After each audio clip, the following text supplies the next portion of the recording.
What's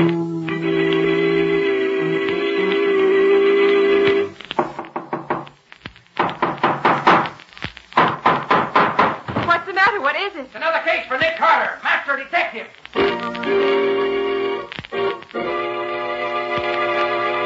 Yes, it's another case for that most famous of all manhunters, the detective whose ability at solving crime is unequaled in the history of detective fiction.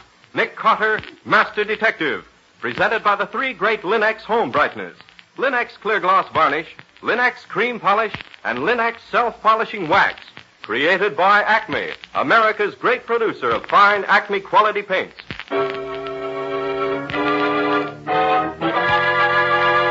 Today's curious adventure... Poison with a past. Or Nick Carter, the mystery of the Vedanta killings.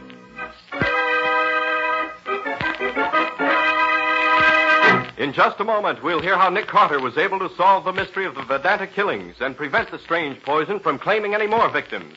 But first, here's a good tip.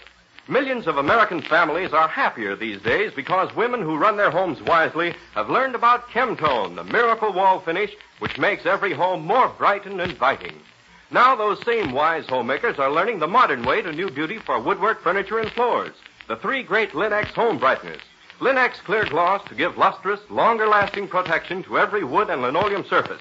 Linex Cream Polish to renew the sleek, gleaming beauty of fine furniture, and Linex Self-Polishing Wax to lend rich, satiny loveliness to any floor, wood, linoleum, or tile. Take the modern shortcut to new home beauty with the three great Linex home brighteners. You'll find them all at your hardware, paint, or department store. Your headquarters also for Chemtone, the miracle wall finish. And now for today's mysterious adventure with Nick Carter. As we join Nick and Patsy in Nick Carter's office, we find Nick talking to Riley on the phone. But look here, Riley. I can't drop everything I'm doing and help the police department out every time somebody gets killed. Well, I'm not asking you to, Nick, but this is something special. I think you'll enjoy working on it. Yes, you always say that, Riley. Every time you get stuck, you tell me it's an unusually interesting case. But this time it is, Nick. Honest it is. All right, give me one reason why it's not just a routine murder case. Well, because the guy was killed while a lot of other people was around, and nobody knows what's happened. The medical examiner is here, and he swears it's a poison case, but he's stuck completely. It's some queer stuff he never ran into before. Now, you're an expert on poisons, Nick. You ought to look into this. An unknown poison, huh? Was it given him externally or internally? We don't know. There's not a trace of evidence to show how it was done at all. And you know old Doc Buck is no slouch when it comes to poisons. No, Doc Buck knows his stuff, all right. And he can't figure it out? He's tried every trick he knows, Nick, and nothing seems to work. Look, will you take a run over here and see what you can make of it?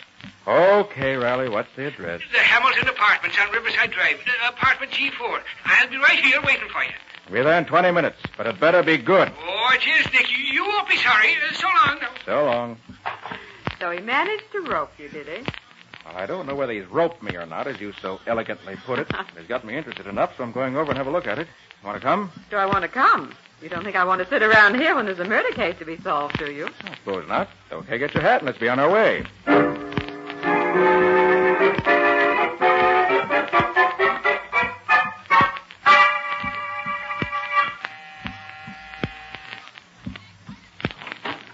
Welcome to our little gathering, Nick. And you too, Patsy.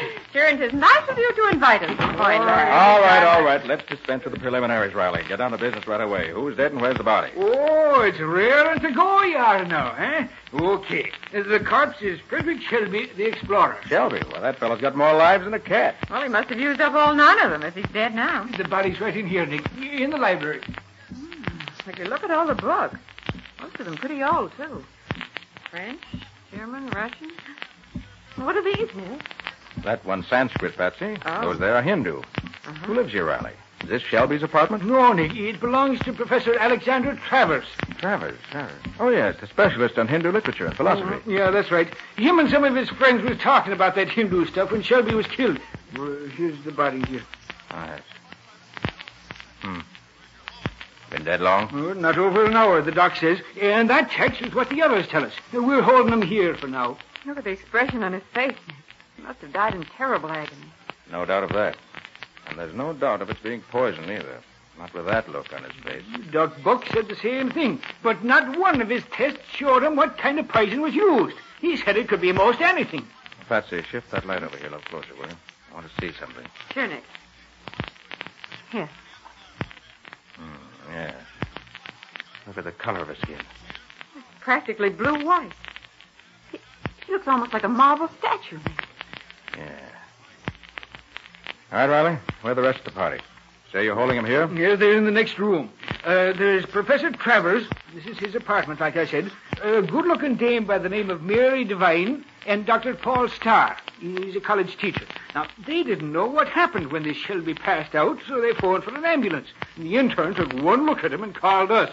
Anything else before I talk to them? Yeah, they told the doc that none of them had eaten or drunk anything before or after they came here. So the doc figured maybe Shelby was poisoned by the cigarettes he smoked. So we sent all the butts and ashes down to the lab for analysis. They sent down the pack of cigarettes, too. Only one pack? Yep, they was all smoking out of the same pack. And a report yet? No, I told them to call me here as soon as they finished. All right. Let's have a look at your witnesses. Okay, Nick, right in here. Let's see why they keep us This here is Nick Carter, folks. Nick, this is Mary Devine here. Devine? Over here is Professor Travers. That's Dr. Starr. Glad to know you, Mr. Carter. Now, first, let's get straightened out who you all are. Professor Travers, what do you do? I teach Oriental literature at the university, Mr. Carter, but I don't see what You that will. has to... Dr. Starr, what do you do? I'm a botanist, Mr. Carter. I'm connected with the university, too, indirectly. See? You, Miss Devine? I'm just a student at the university. But a very fine student, Mr. Carter. Miss Devine won a fellowship in Oriental literature. She's done some excellent work.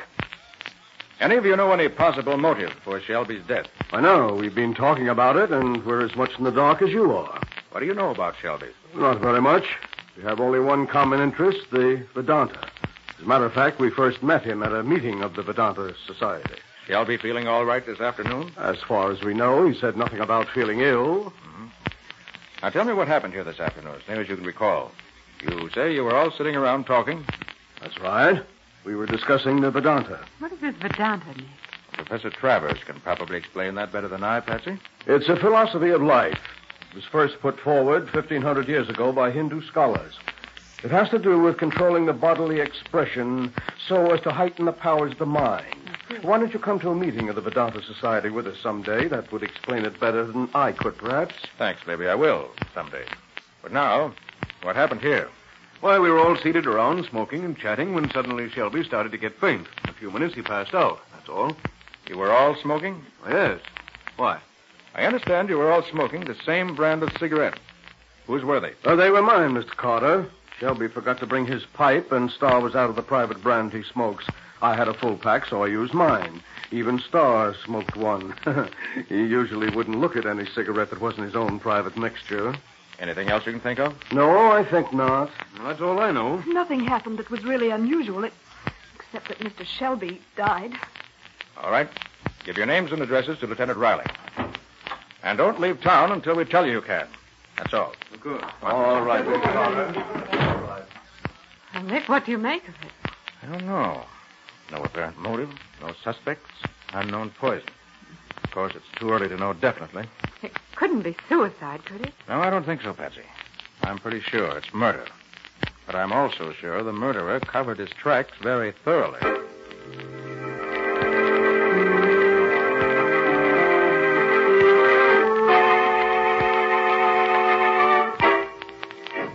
Yes, Lieutenant. Yes, I got it. Of course, I'll tell him. Well, what did you expect? Oh, you. Goodbye. I gather that was Riley you were talking to? You gather right. He said to be sure and tell you that the laboratory reports absolutely nothing wrong with the cigarettes or the butts or the ashes. All normal and natural.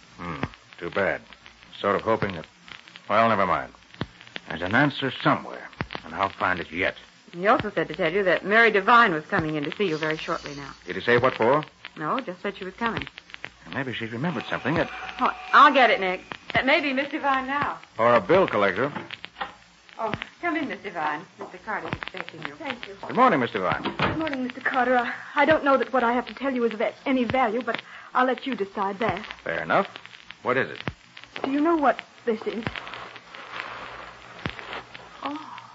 What a beautiful flower. What is it? In India, they call it datura. It has other names, too. Datura? Well, that's a poison. Yes. Patsy, get me my notes on poison. Oh, they're right here, Nick. Here you are. Thanks. Datura. Yes, here we are. Taste is pleasant, given in small doses. It intoxicates strongly.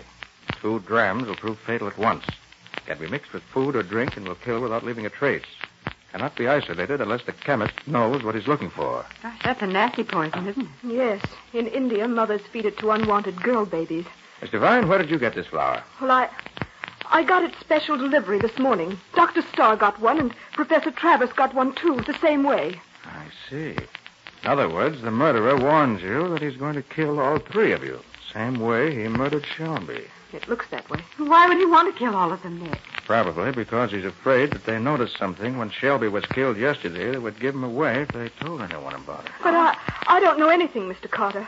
Neither do the others. Perhaps you do, Miss Devine, and don't realize it. It often happens. At any rate, the killer's taking no chances. Patsy, call Riley. Have him tell the lab what to look for. Maybe they can find some traces of it that way. Of course, Nick. What do you think I'd better do, Mr. Carter? Just be very careful of what you eat or drink and with whom you associate for a few days. In the meantime, I'll be busy finding out what I can. You have any plans for the immediate future? No, not especially. And you're sure nothing happened at Professor Travers' apartment yesterday that would help us? No, Mr. Carter. Not a thing. I better see Starr and Travers. Maybe they can tell me something they overlooked before. Well, Mr. Carter, they'll both be at the Vedanta Society meeting this morning at 11. Swami Atulanada is speaking, and he's the favorite lecturer. Why don't we go to the meeting, too? You can talk to them there. Excellent idea, Mr. Vine. Riley says he'll take care of notifying the lab. Thanks, Patsy.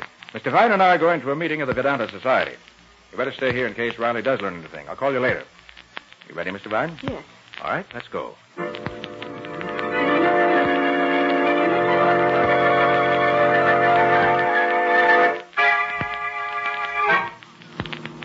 I really don't know much about them, Mr. Carter. I see, but perhaps you could tell me this. How close to Shelby were Travers and Starr? Well, Paul Starr barely knew him. As a matter of fact, he met Shelby for the first time yesterday. And Professor Travers? Oh, he and Shelby were pretty chummy. They had a common interest in the Vedanta, and they each have a collection of rare Sanskrit manuscripts, which they have willed to each other when they die. You mean whoever dies first bequeaths his manuscripts to the others? Yes, that's it. How valuable are these manuscripts? Oh, they're priceless, I understand. Now, what about you?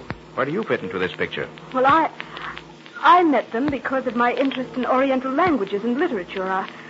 I feel that after the war, with the world made so much smaller by the use of airlines all over the globe, I may be glad to know all I can about the Orient. Oh, yes, of course. How much further is this place where the meeting's being held? Oh, just across the next avenue, in that old brownstone house. I'm sure you'll enjoy the meeting with Swami Atulanada being the lecturer. He's wonderful. Perhaps so, but I think I'm going to enjoy talking to Starr and Travers even more.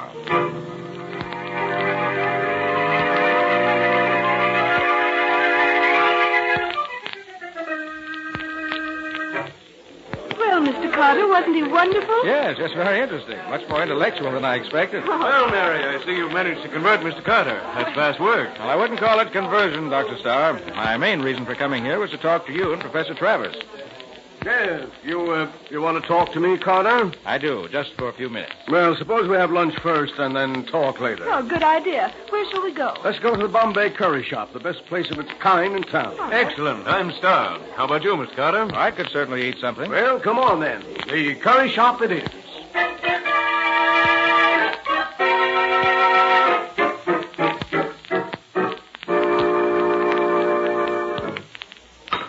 Mr. Carter, this is the main dish. This curried rice and vegetables. And then over there in the center of the restaurant, on that long table there, those are the special seasonings, like hors d'oeuvres. I see. You help yourself to those, whatever you want to go with this main dish. Such as what? Oh, Bombay duck, dried saltfish, tamarind, and other spicy things. See, Dr. Starr is getting his now. Shall we try some? Oh, by all means. Well, come on. Some of these things are really delicious. Here, Professor, how about some of this tamarind? Have you learned to like it yet? I ate tamarind before you were born. Give me a good helping of it, will you, Starr? Yeah, you are. More? Certainly, it's delicious. Take anything you like, Mr. Carter. You never know what's good until you try it, you know. Certainly looks appetizing. Well, let's try a little of everything.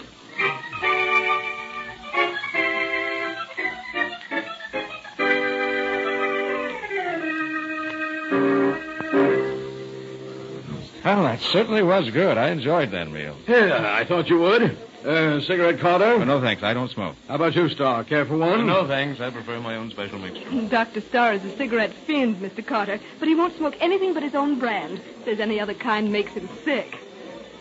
Well, gentlemen, now that we've taken care of the inner man, I'd like to ask you a few questions about Shelby. Sure. Sure, ask away. What we don't know, we won't tell you. Why, Professor, I believe you're drunk. Drunk? No, sir. I never touch a drop of liquor. It's too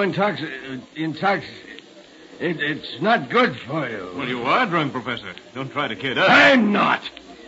I know what's eating you. You're jealous. I'm a better man than you, and I proved it, didn't I? I don't know what you're talking about. No? You're a liar, Star. You know all right. But she...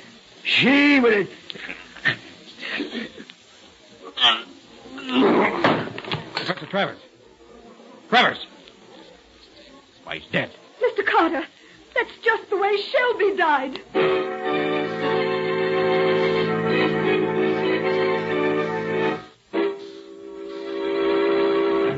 Well, here's another clue for Nick in his effort to find out who killed Shelby and how. Will he be able to track down the murderer before any more killings can take place? We'll see in just a moment. Do you youngsters track in slush? Do those umbrellas drip puddles in the hall? Does the dog leave muddy paw marks on all your shining floors? Never mind. When you keep your floors protected with beautiful Linex clear gloss varnish, you'll find that it keeps both dirt and water right on the surface, where they're easy to clean away. And that same sturdy protective finish gives sparkling beauty as well to linoleum, floors, and woodwork. For Linex Clear Gloss has a gleaming, transparent luster that gives all your household things renewed attractiveness. And how well Linex Clear Gloss wears, resisting damage by hot grease, boiling water, fruit acids, perfume, even alcohol. Use it on tabletops, on bathroom tile, on linoleum throughout your home. You'll find it the most satisfactory household finish you've tried, as thousands of other successful American homemakers have. What's more, Linex Clear Gloss Varnish is easy to brush on. So ask your dealer for Linex, Lin-X, Linex Clear Gloss Varnish. You'll find all three great Linex home brighteners and Chemtone, the miracle wall finish, at hardware, paint, and department stores everywhere.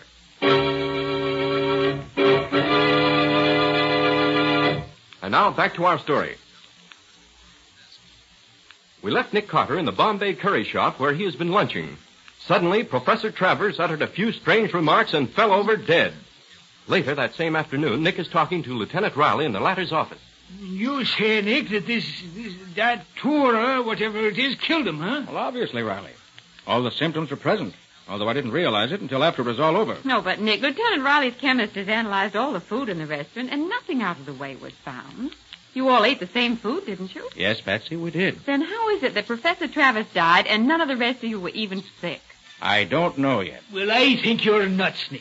Now, look, you said Travers and Shelby was going to leave each other their collections of manuscripts now, didn't you? That's what Mary said. Well, then, Travers invited Shelby to his apartment and killed him so as to get Shelby's collection. Then when you started questioning him today, he got scared and committed suicide. It's as plain as anything. No, Riley. That's impossible. A man of Travers' type wouldn't kill himself to escape arrest. He'd try to kill me instead. He was an egotist, as his conversation proved. Egotists consider suicide a sign of weakness. But if it was murder, how was it done, Nick? Answer me that. I'm not ready to answer that yet. Well, have you got even one little clue that says it's murder? Just one. Yes, Riley, I have. You have? What is it? Why did Dr. Starr smoke one of Professor Travers' cigarettes when they were at Travers' apartment? When Mary tells me he'd rather go without smoking than to smoke anything but his own particular mixture. But they all smoked the same cigarettes that day, Nick. Only Shelby was killed. Where did Starr come in? And today, Nick, you said that Starr did smoke his own mixture. Yes, but facts are facts, Patsy. You can't get away from that. If Dr. Starr did something unusual, it probably was done for a reason. The fact that I don't yet understand the reason doesn't make it any less important. Nicholas Carter's office. Is Mr. Carter there, please? This is Mary Devine's mother calling. Oh, surely, just a moment. For you, Nick, Mary's mother. Oh, thanks. Hello, Mr. Devine. What can I do for you? Well, I just want you to know that Mary will be a little late in meeting you. Meeting me? Yes, she expected to be there by 8 o'clock, but she'll be delayed 15 or 20 minutes. Hey, just a minute, Mrs. Devine. She expected to be where? Why, at Dr. Starr's apartment, as you asked her to. When did I ask her to meet me at Dr. Starr's apartment? Why, you phoned an hour ago.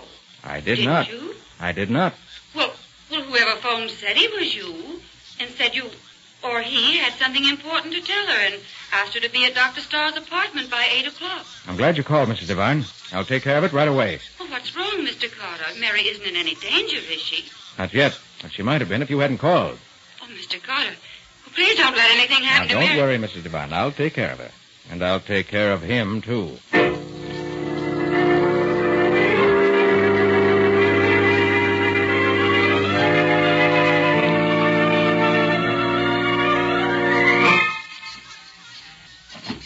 Come in, Marriott. Carter. Yes, Dr. Starr. Carter.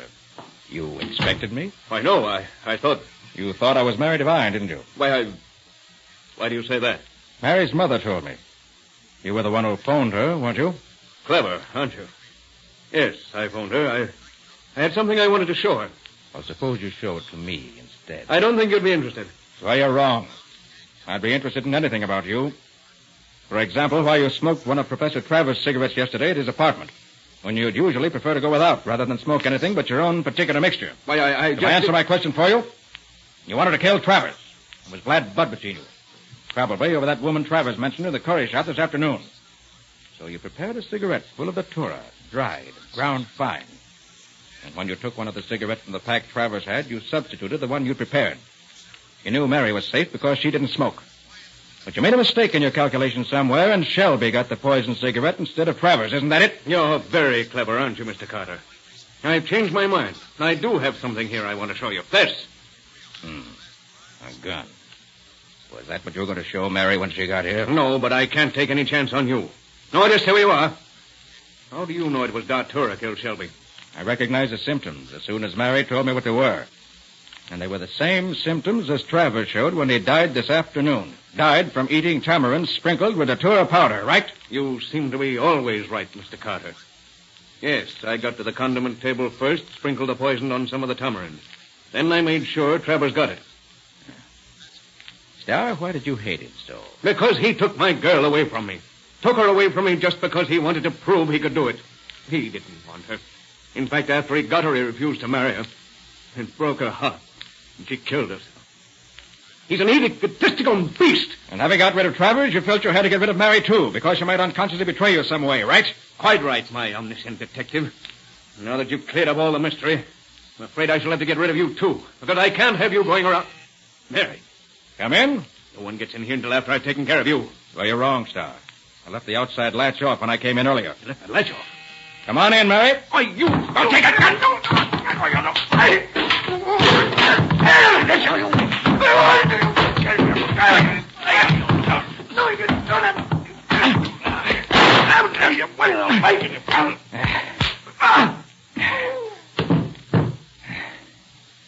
I don't like having anyone try to finish me off, Starr. I prefer to do the finishing off myself. Just a minute.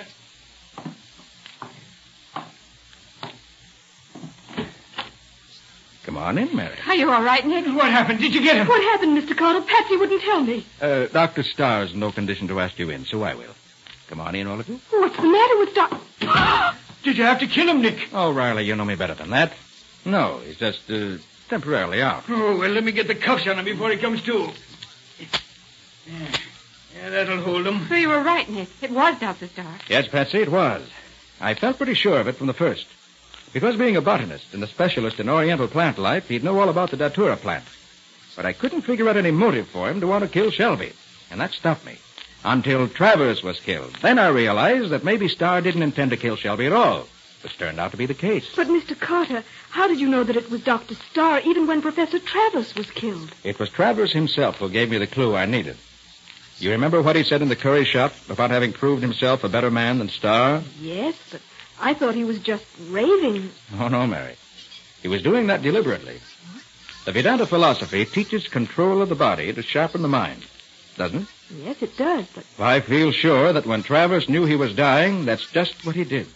By an extraordinary effort, He kept his mind clear enough to accuse Starr by giving me Starr's motive for killing him. But he did it by insinuation, so as not to warn Starr what he was doing. That's sure a new one on me. Using a Hindu philosophy to accuse your murderer. Yes, Riley, that is a new one. Just shows you how you can get something valuable out of anything you study. Every religion, every system of thought, every philosophy has something worthwhile in it, no matter how peculiar it may seem to us at first.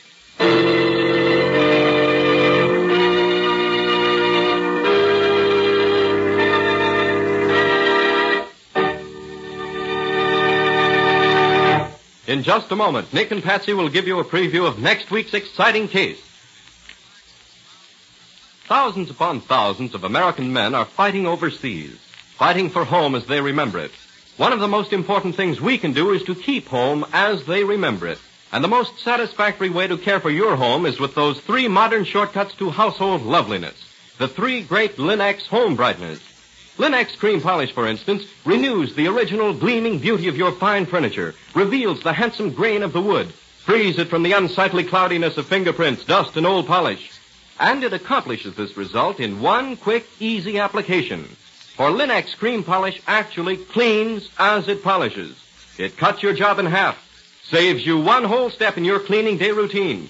And when you've finished, you'll see that Lin-X cream polish has left no oily film on the surface of your furniture, for it dries hard so that no dust clings to it. Lin-X cream polish is truly the ideal method of caring for fine furniture, so use it regularly. Ask your dealer for it by name, Lin-X cream polish for fine furniture. You'll find all 3 great Lin-X home brighteners, Lin-X self-polishing wax, Lin-X clear gloss varnish, and Lin-X cream polish at your nearest hardware, paint, or department store.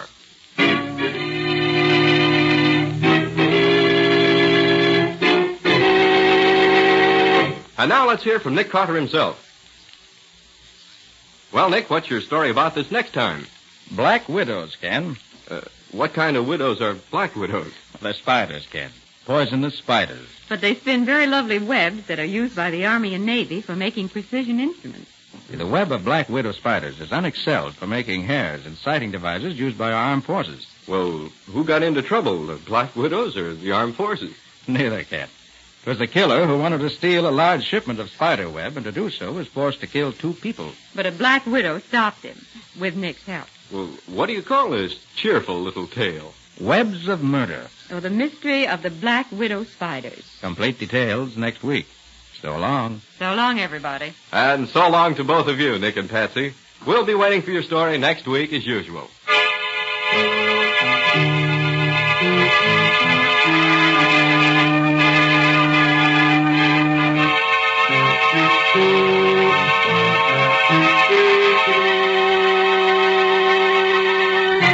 Next week at this same time, listen to another curious experience of Nick Carter, Master Detective, entitled Webs of Murder. Or Nick Carter and the Mystery of the Black Widow Spiders.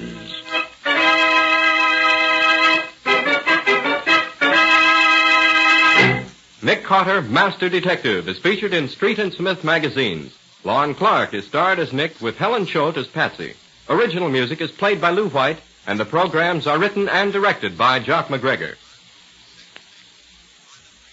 Nick Carter, Master Detective, is presented at this time and over these same stations each week by the 3 great Lin-X home brighteners. Lin-X clear gloss varnish, Lin-X cream polish, and Lin-X self-polishing wax. Created by Acme, America's great producer of Acme fine quality paints. This is Ken Powell speaking for the thousands of Lin-X dealers all over America and saying so long until next week. This is Mutual.